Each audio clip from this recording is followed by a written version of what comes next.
சர்வமும் சிவமே. இந்த காணொளியில் அண்டத்தின் அதீத சக்தி வாய்ந்த 6 சிவ மந்திரங்களின் தொகுப்பை தான் காண இருக்கிறோம். இந்த மந்திரங்களை தொடர்ந்து உச்சரிப்பதால் ஈசனை மகிழ்விப்பதன் மூலம் எண்ணிய அனைத்தும் ஈடேறும். ஒரு மனிதரின் ஆழ் மனது வலிமை மற்றும் ஆற்றலை அதிகரிக்கும் சக்தி சிவ மந்திரத்திற்கு உண்டு. இந்த பிரபஞ்சத்தை உருவாக்கியவர் ஈசன். மேலும் படைத்தல், காத்தல், அழித்தல் என்பதில் அழித்தல் தொழிலை ஏற்றிருக்கிறார். அப்பேற்பட்ட ஈசனை எளிதில் மகிழ்விக்க இயலும். ஒரு தனி நபர் உடலளவிலும் மனதளவிலும் மிகவும் சோர்வாக ஆற்றல் இழந்திருக்கும் போது சிவ மந்திரங்களை உச்சரிப்பதன் மூலம் மனமும் உடலும் தெளிவு பெறுகிறது. தேவாதி தேவராலும் உச்சரிக்கப்படும் முதல் பஞ்சாட்சர சிவ மந்திரம்தான் ஓம் நம சிவாய. இந்த மந்திரத்தை தினமும் 108 முறை உச்சரிப்பதன் மூலம் நம் உடல் புனிதமடைகிறது. இரண்டாவதாக அமைவது ருத்ர மந்திரம்.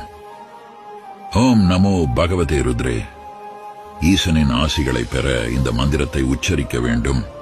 அவ்வாறு உச்சரிப்பதன் மூலம் நம் விருப்பத்தின் நிறைவேற்றத்திற்கு பயனுள்ளதாக அமைகிறது. மூன்றாவதாக சிவகாயத்ரி மந்திரம்.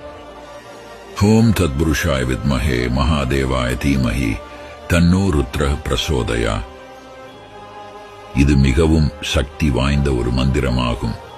இந்த மந்திரத்தை உச்சரிப்பதன் மூலம் மன அமைதி மற்றும் நிம்மதி ஏற்படுகிறது. நான்காவதாக சிவத்தியான மந்திரம். கர சரண கிருதம் வா காயஜம் கர்மஜம் வா ஸ்ரவண நயனஜம் வா மானசம் வா அபராதம் விஹிதம் அவிஹிதம் வா ஸ்ருவமேதத் க்ஷமஸ்வ ஜய ஜய கருணாப்தே ஸ்ரீ மகாதேவ சம்போ. செய்த அனைத்து பாவத்திலிருந்தும் இந்த ஆன்மாவை விடுவிக்க கோரி ஈசனிடம் வேண்டுவதே இந்த மந்திரத்தின் பொருளாகும். ஐந்தாவதாக மகா மிருத்யுஞ்சய மந்திரம். ஓம் திரயம்பகம் யஜாமஹே சுகந்திம் புஷ்டிவர்த்தனம் உர்வாருகமிவ பந்தனான் மிருத்யோர் முக்ஷீய மாமிருதாத்.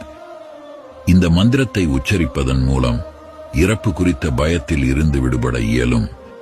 ஆறாவதாக ஏகதச ருத்ர மந்திரம். ஓம் ஹம் ஹம் சத்ரு ஸ்தம்பனாய ஹம் ஹம் ஓம் பத்.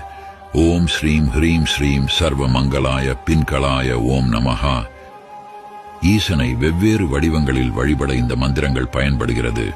மேலும் சிவராத்திரி அன்று மகா ருத்ர யக்னம் நடைபெறும் போது இந்த மந்திரங்களை உச்சரி